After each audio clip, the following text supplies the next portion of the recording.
over to Sebastian for the case study. Cool.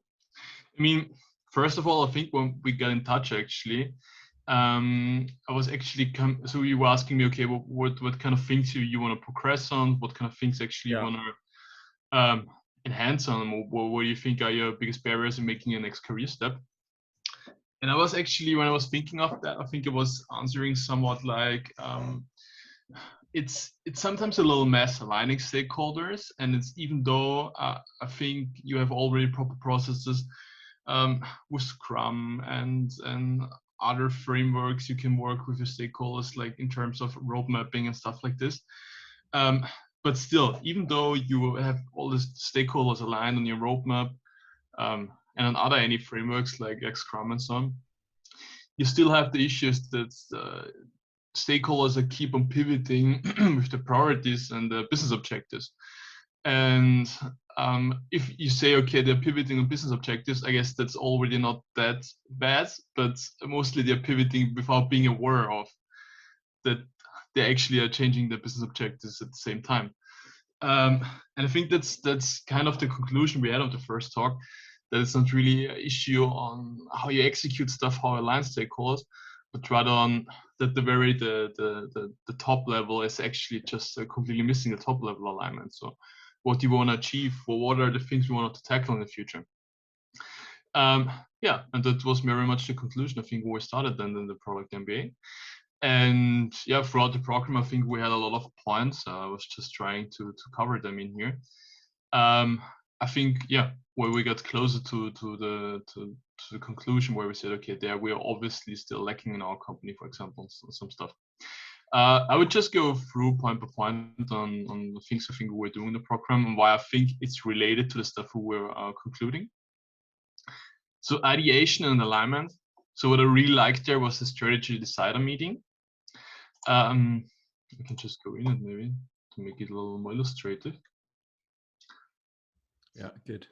So I think in the beginning I was like, okay, what problem I should work on actually for the MBA? So what should I focus on? And obviously, I think there are a lot of problems we are on a daily basis actually getting faced with.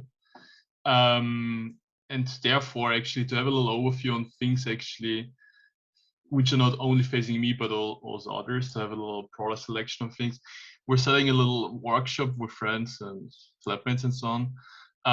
So first of all, just having a broad overview, okay, what kind of problems everybody's facing on, to having a broad entry into those things, and then getting into the strategy decider meeting to say, okay, what's the problem statement, what's the goal statement, and then go through all the stuff like, okay, what's actually the target group we're talking about here, to make it a little more concrete and a little more touchable. So what's actually the thing you're talking about?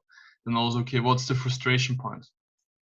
And also go into the opportunities, and later the later step I was skipping actually in this case, the MBO then, to really say, yeah, okay, what could be a potential service to solve this? So I think this medium is a really great one actually to get a lot of perspectives on one specific problem, to see, okay, well, what are people actually thinking of who are actually faced by this problem?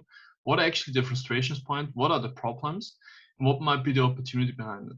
So then you have on one screen actually, even though you need to zoom out a little more, all the facts actually collected, and based on those facts, when you're getting more in detail and further on the process, and you're thinking of, oh, okay, what's about that and that, maybe we should pivot here, you can always jump back on the board, and you have a great summary and a great conclusion already here, and you have a little more something you can hold on, so you're not turning that much around without being aware of if you're going in the right direction or not. So you always have something you can validate your ideas actually when you're going further on the process.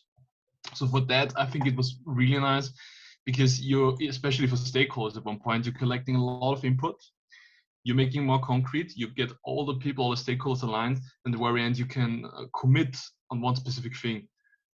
So you can pick up the stakeholders very nice, and you can already plan the next steps with them even better actually. Yeah. So that's what I really liked actually on this format. For the honor research, for the keywords and so on, I like the idea, and with Google Trends and something's playing around as well. I don't know for what stocks or coins or whatever. So I think it's generally a nice tool set actually. for getting a little aware of, okay, how much hype there's certain things and what in relation to each other, how much is the hype actually going on right now. For this specific thing, it was a little hard time because I was focusing on HR, the job seeker side.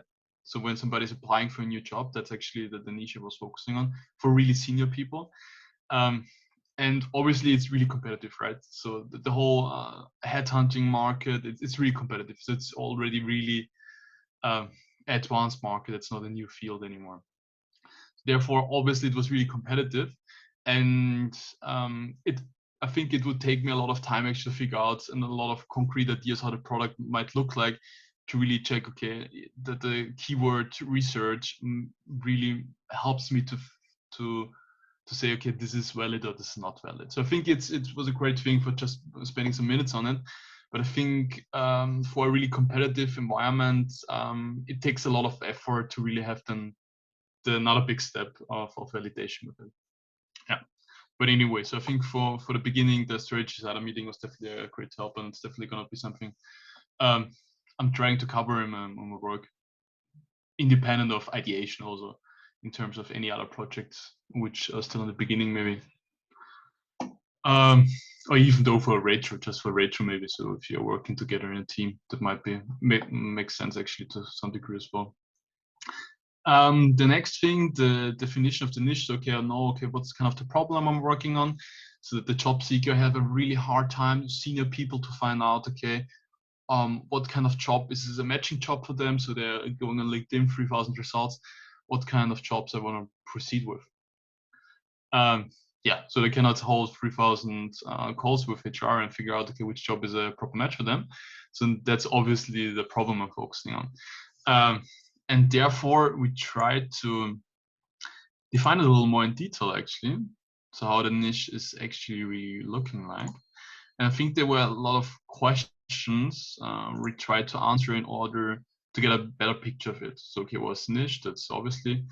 In this case, I was doing it still for both sides, for the job seeker side and for the company side. In the later steps, I was focusing then on the job seeker side. That's why I'm only focusing on this side right now. So I said more senior professionals looking for a very specific kind of role. What is the current situation? So that's kind of to getting just not what you're thinking of, but just not think of really the facts which really matter for the product, but also getting really into the shoes of the customer and the person to think, okay, what else is struggling with, just getting a little aware of his environment. And then I think it's really helpful for further pivots, just to be aware of what else he's actually struggling with. And also being aware of what if this problem is really acute enough, or if there's a lot of other stuff actually struggling with as well. And therefore, actually, a problem is maybe an important one, but definitely not important enough that he is trying to tackle it with any solution from you. Desired solution, desired situation, they have a clear outcome, clear direction where this service or this benefit should actually go to. And what do they believe? So I think that's and what kind of vocabulary that's for later than important. But I think that's some reasonable questions to just getting aware of the target group. Yeah, and just getting a good picture of them. I think it's very much helps them for validating later on. Just to see, okay, yeah, just to have a really clear picture in mind, you can validate all your ideas and potential pivots with. Yeah. Then, of course, so we had a problem statement. We had kind of the problem we're focusing on. We had kind of the niche we want to focus on. And then, of course, it's about validation to see, okay, is it really an acute problem? Is it something they want to work on? Is it something they're willing to invest some time to solve this? And therefore, we had some generic questions like, so I don't want to go in detail now, but yeah, so some really generic questions where you see, okay, how acute is the problem, how much time he's willing to invest and stuff like this, just to have already a broad feeling, is it worth going further into this? Or is it maybe a dead horse? And you might think it makes sense, but there are a lot of apps where you might think it makes sense, but in the end, it's just not worth the effort for downloading and spending some minutes on understanding it. So therefore, I think it's a great idea for further validating it, and to have also a generic template where you can go over with all the interviews. Yeah, just to have then a nice board and insights where you can do then yeah, just some quantitative analysis as well, not just qualitative. Yeah, and then what the next step? Yeah, the conclusion, like I already said, and try to make a picture out of it to say, okay, well, what are the interviews focusing on? Just to make a little heat map and trying to build then first of all a vision out of it to say, okay, what's the high level direction we want to go to? So we now know the problem, the niche, and we had kind of some validation, and then we're trying to make a high level direction. Okay, what's the high level vision we want to actually go for? So what's our philosophic behind the service we're trying to offer in the future? And then I think it was a really nice thing to get into the storytelling, to say, okay, now we know all the stuff actually, so kind of a broad set. Now, okay, how should we cover this in the service? How we should communicate the service? So what are actually the key elements of our service? How should we structure that? So I think there was the hero stories as an example how storytelling works actually for a lot of different topics. And then we try to cover it in a storyboard. And the storyboard, if it's opening, was a really nice template, I think, so for thinking a little more in detail about certain things. So I think you already have all those things already a little in your mind, but you don't really have it written down. And if it's not written down, I think it's just not that detailed, right? And I think it's not that well thought through if you just didn't write it down. So I think therefore it's a quite kind of a sketchbook, just to say, okay, to have everything easy accessible, because those are all the stuff you need to communicate later on. So like, what's the problem? What's the plan? How we solve this? What's the call to action for getting them on board? What's the point they want to succeed, and what's the point they could eventually fail on if they're not working on. And I think that's a great tool set actually for the branding later on, but also good preparation for a more detailed canvas like the lean canvas later, to already have a kind of a foundation. And I think it's also kind of a validation already to say, is it easy tellable? So is it nice communicatable with a story?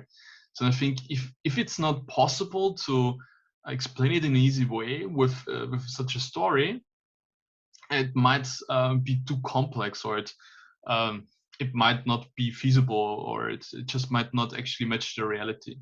So I think that's already kind of validation as well. Is it easy to tell? Is it easy to explain? Then go forward. And if not, that might be already hints that it might be the wrong direction.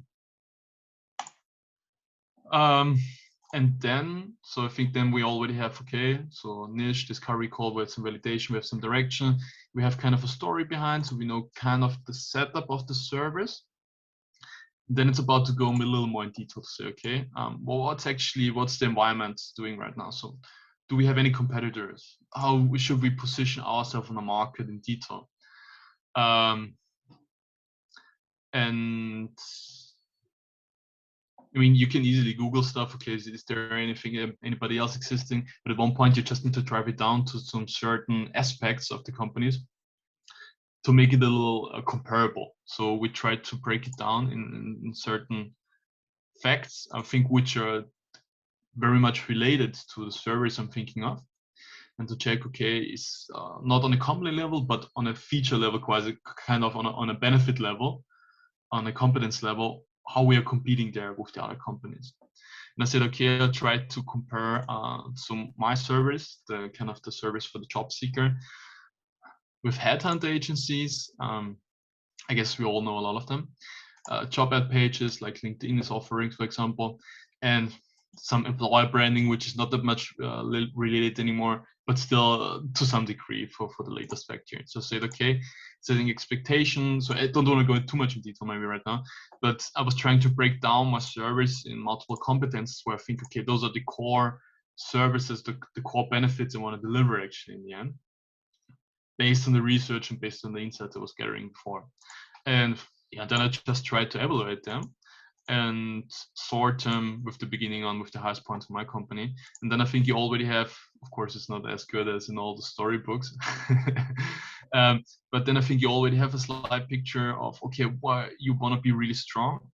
And at the same time, your competitors are really weak actually. So you really see, okay, what are the points where you're mostly overlapping? So you see, okay, like the Kano model, for example, in terms of product management. So you see, okay, what are the things you obviously really need to deliver? So what are the minimum benefit, the minimum features that the users are actually delivering it? But what are the stuff you just want to really deliver the minimum and not more? So where's the stuff you can really actually differentiate yourself from the competitors? So what is your key area? What are your key USPs? And yeah, and I think that's a nice thing to just to have it on a graph like this to see, okay, setting expectations, defining search role, and searching for matching roles is obviously something the competitors cannot hold on with. What I'm seeing as a feasible service from my side. So I said, okay, well, those 3 points based on this analysis should be obviously the core thing of the whole product. So that should really be the core USPs of the product that I want to go out and communicate with. I want to go out and deliver the benefits with. So I'm kind of having a blue ocean and define them for myself. Yeah, so I think for a high level, even though you want to get them more in detail, maybe. How can I collapse this here? So even though you want to go more in detail, then stakeholder, the competitive analysis, like which stage are they, what they're going to do, what is their core USP and so on. Even though you want to go more in detail, I think it's a great start to have a high level picture already, and then trying to think of, okay, where do you want to go more in detail? What really matters for you? But I think it's a great thing for not getting too competitor biased already early on, because that's, I think, also a thing that when you're doing competitor analysis, that you're focusing very much on what the competitors are really good in. So yeah, 100%. Yeah. And then you're really getting distracted actually by what you want to deliver, because if you just want to try to deliver what the others are already delivering, I guess you're going to have a really hard time. So I think therefore it's a good thing to check, okay, what I'm good in, what the competitors are good in, and then I can still go more in detail, but I already know, okay, what I really want to focus on. And yeah, I'm not concerned for getting too much competitor bias. And then I think there was kind of the MBO to say, okay, to easily communicate your service for the customer, how it might work out. So I really like the idea behind it, because I mean, usually what I'm trying to do is to do already some mock-ups and some prototypes and stuff like this to make it a little more touchable for the customer. But then you're definitely always running into the issue for getting too solution biased, right? That you already have a prototype, you have your mock-up in mind, you're doing it, and even though you say, okay, anyway, we're gonna iterate, we're gonna pivot, you're not that free with your mind anymore, because you already have some solution in mind. And therefore, I really like the idea of already trying to validate it with just some sentences. So to say, okay, that's my service. That's that the service is going to be for this target group, and it helps you with that problem by doing that. So to really make it really high level without investing any time on any mockups or anything, which is getting closer to a solution. So therefore, I think it's a nice way for validating earlier, because you don't need to invest that much time with prototypes, and at the same time, yeah, saving a lot of your time, because you're saving a lot of iterations later on when it's getting more costly. So therefore, really like the concept of the MBO as well. I was thinking of in which terms I could use it on a feature level in the future. But I think it's definitely feasible on that level as well. I think it's not just in the business model on a high level feasible. So I think it's definitely makes sense as well. Yeah. It's like, I think it's getting close to jobs to be done. So to say, okay, Exactly. what's the result, what's the outcome, which is really expected out of this feature, out of this service. Same thing with the story canvas. You can do it on an organizational level, Yeah. product level, even feature level as well. Yeah. Therefore, I think it really makes sense actually on a daily life as well. I mean, you don't need to call it MBO then or make it in fancy slides, but just having this concept a little in mind, I think, is definitely quite helpful on a daily day as well. And then, so we said, okay, we have a niche, we have kind of the vision, we have kind of the direction, we know kind of the competitor landscape, we know how a little to position ourselves. But there's definitely still a lot of more details necessary in order to build a business, right? So, and therefore we were doing then the lean canvas. And it just helps you being forced to think more in details than about the already gathered stuff. So a lot of stuff is kind of a recap actually. So what you were already mentioning at one point, or at least were thinking of, but now you can really pull it down again. You have a template, you have something you can hold on. And if you pivot or think about something, then you can always go again about it and say, okay, that's the thing I want to change. That's the thing I want to change. What kind of impact does it have? So I know exactly. So I think that's always the problem when you don't really have it written down in templates or anything, that you know you need to change something, but right away you don't know. Okay, what are actually the buttons you could change certain things. So what are things, and then I think you're more losing the focus on how you can change certain things. Because you're just focusing, okay, what I can actually change in order to make things different. And then I think when you have it written down, you have a great tool set to know, okay, those are the things I actually really can change to really drive an impact. Yeah. And therefore I really liked it. So it's getting a little more detail, like I already mentioned, like key metrics, revenue stream, cost structure, channels, great advantages and stuff like this. And yeah, so I think that's the job of a good template. I think it's definitely doing in this case. And then, of course, at one point, even though we try to avoid it as long as possible to get into solution, I guess at one point it's still necessary to get a little closer to customer and to give them a little more easy to understandable, and to also get a higher feedback on a higher quality, right? Because then you can really talk about certain things. And some users are still struggling to imagine things, even though you try to illustrate it with any words you can imagine of. Some users will still struggle. So, and they are still not aware of, okay, they need to invest some time and stuff like this and that and that. So therefore, of course, at one point you need to get in the solution as well for validation reasons. And of course, even though you need to focus on the solution. Oh, sorry, I think it's the wrong one. Really ready to get started. Did I link to it? Are you looking for the Miro board? Give me a second.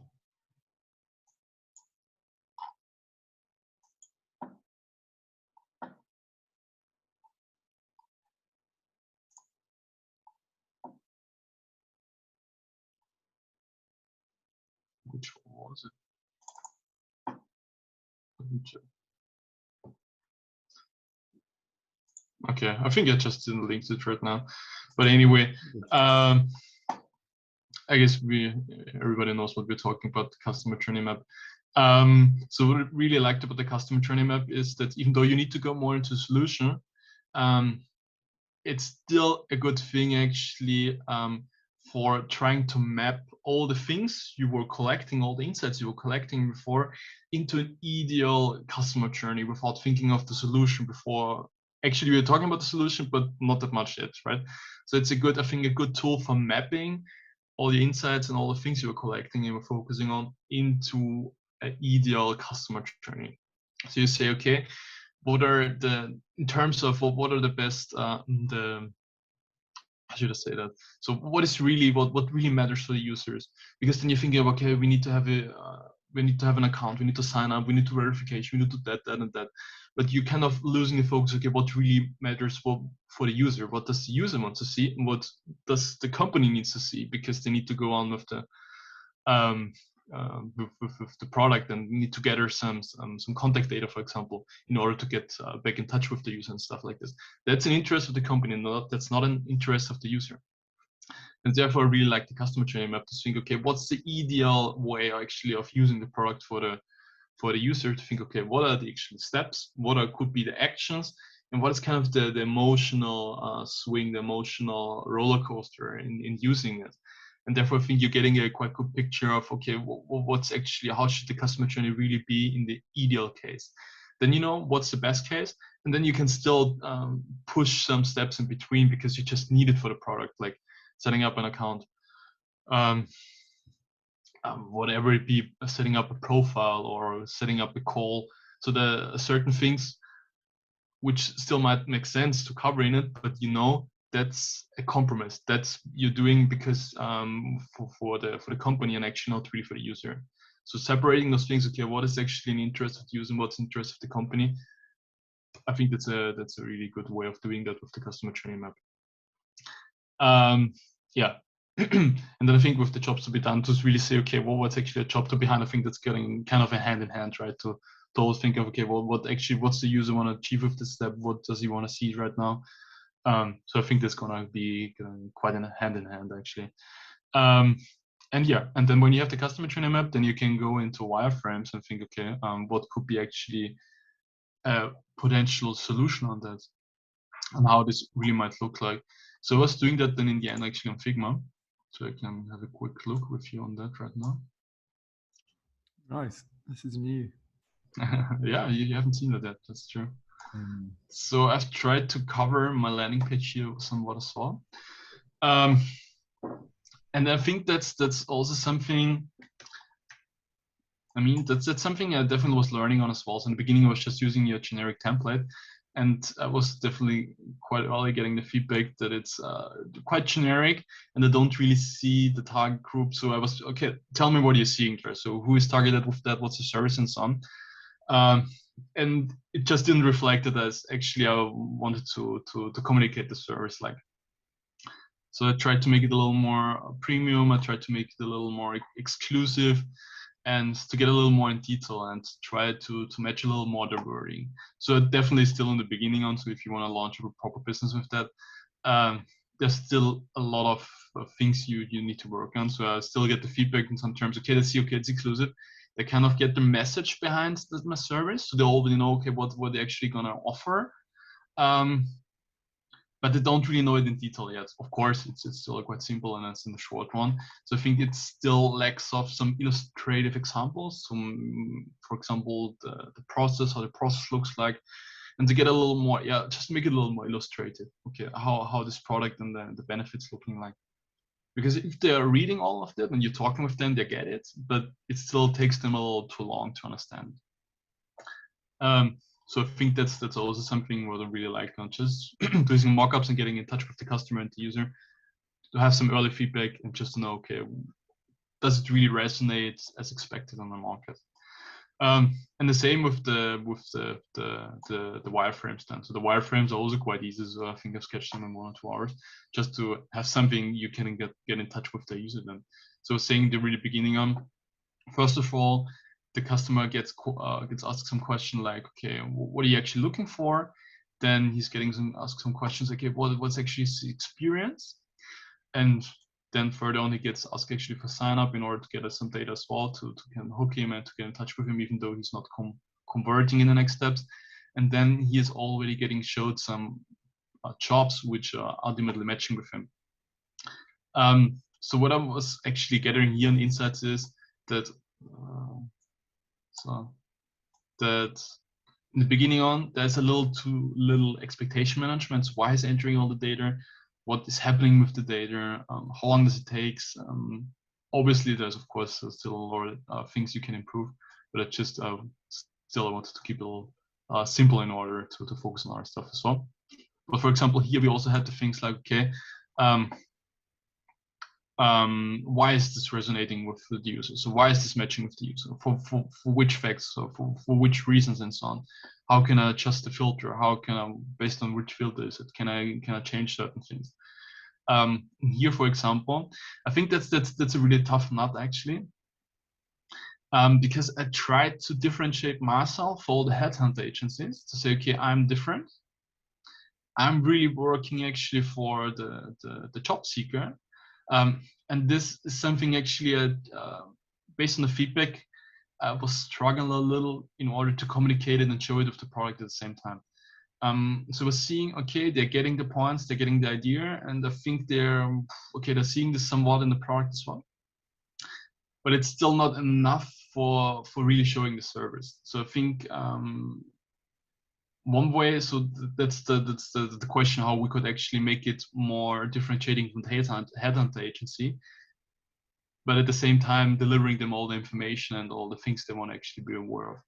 So, and therefore I think you need to run still a lot of experiments to get aware of, okay, what actually really matters for the user and how you can really differentiate, but at the same time still giving him the information he wants to, because you still need to cover all the information headhunter agencies are covering as well, right? So it's a hard time actually doing the same feature, but at the same time differentiating different and covering really the benefits and he's expecting to under the service I was trying to communicate before. Yeah, and I think that's really a tough nut, because I'm not sure if a physical product is really the perfect case for this actually. So it's like, I mean, that's my perception right now to say, okay, there's a product, they can do everything on their own, but it's a big perception. So it could be also wrong, and it mean that actually the user don't want to invest any time at all in this, and they don't want to play around with any app. They just want to get a call and talk everything in person. So there could be actually some to make this exclusivity, this highlighting of the job seeker, not of the company. There could be a way for doing that actually. So yeah, so I think there are still a lot of different ways actually you can experiment with, and that's definitely something which is now way more easier, because we have done so many things for orientation before. So I've now, okay, what's the idea? What's the drawbacks? What's the niche? What is the vision? What's actually our story? What's our framework? So what's the foundation of our business right now? So what is the key parts of our product we are working on right now? So when you have this in mind, you have it way easier actually pivoting on stuff like this, because you can really stick to the stuff you were setting before. And when you're thinking about this, I think steps like to say, okay, maybe a physical product to play around with, it's not the right choice. Maybe it's just a simple phone call, and maybe that's the right choice. That's a pivot which is way easier actually to talk about and to think about if you have done all the steps before and you're not that solution biased. Yeah. And then of course the validation. Of course, every step you need to validate. So I think that's one of the conclusion things I was covering before here. It's like, you don't know it until you validated it. So it's really very much like, I mean, I've been a developer, so it's very much like developing. So until you haven't tested it, it's not working. So it's like, we all know, that's just a simple thing. That's just a fix here and that. And that. I'm just gonna release that without saying anything, and it's not working for sure. It's like, until you haven't tested it, it's not working. Yeah. And that's with product the same. If you haven't validated it, even if it's the simplest thing, I'm pretty sure it's not working out as expected. And therefore, I think, we have been talking about then some validation methods, like how to validate the product market fit. Mm-hmm. And I think there were some generic questions in order to have a template you can go through and to check, okay, is it really resonating that much, or is it still something you need to enhance on? And then further on, when you already have a product, I think, I mean, the NPS you can already use when you haven't launched yet, but mostly I think it's really interesting when you already have launched to stay on the top of it and to keep on gathering iterative insights. So yeah, and also again, both of these are valid for testing an individual feature as well as the whole product.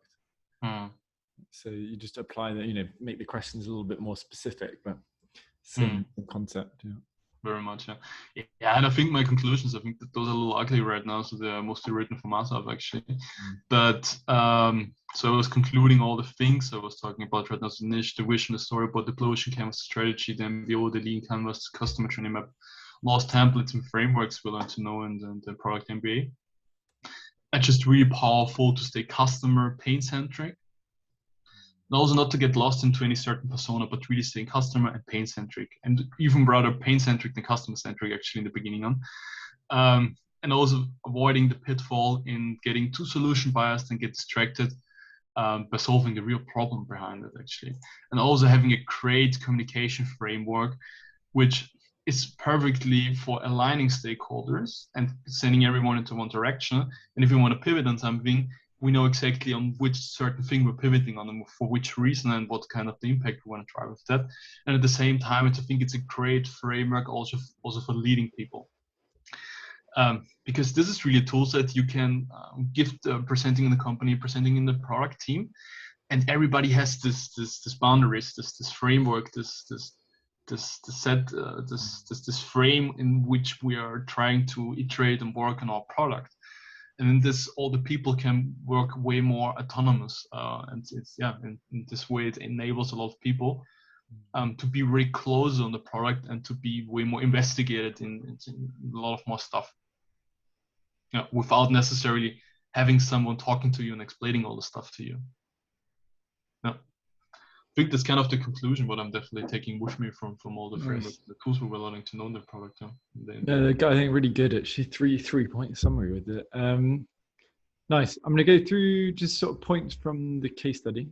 And sure. Then, I think just some general conclusions as well. I thought the storytelling was really good. Actually, every point you went through was it was clear what it is, why you're talking about it, and you also kept building up by recapping. You got to step 5 and you recap 1 to 4, which is really clever, a really smart way to just remind everyone. So it's just this nice journey. On the ideation, I thought I think in the real world, I think you could have gone a bit deeper on the keyword analysis and differentiation early, because you said, you saw that, hey, it's a really competitive marketplace. So for my view, it's okay, what did you do to do that? Now, obviously, it's slightly different on the program. I think next time, it would be immediately have a quick look at a blue ocean and then quick dive into some keyword analysis on differentiation. I think that would be one tip to take forward. On the niche, I thought it was a really good part. I mean, I'll say this later, but general mindset shift I've seen with you is a real shift to being product led. So it's thinking about, getting in their shoes and really understanding their environment. I think that's something that I felt was, really, really good change in you. I think the vision was really good, right? This sort of precise, transparent matching. And again, that's improved a lot from the first couple of weeks as well. The on the storyboard. I think it's great that you saw the value of this, right? For, coming back to when we started, a lot of the questions you sent through were symptomatic, right? There were symptoms, not the root cause. And I feel like you've got why we're doing, these frameworks. It's about clarity, communication. And as you said, I really like this line, if it's not possible to tell a story about it, it's probably too complex. You're not clear on it. So I think that's a great learning for you to take forward. Blue Ocean was clear. The MVO, as with everything else, was great to hear what it is, why we do it. And you talked about avoiding solution bias.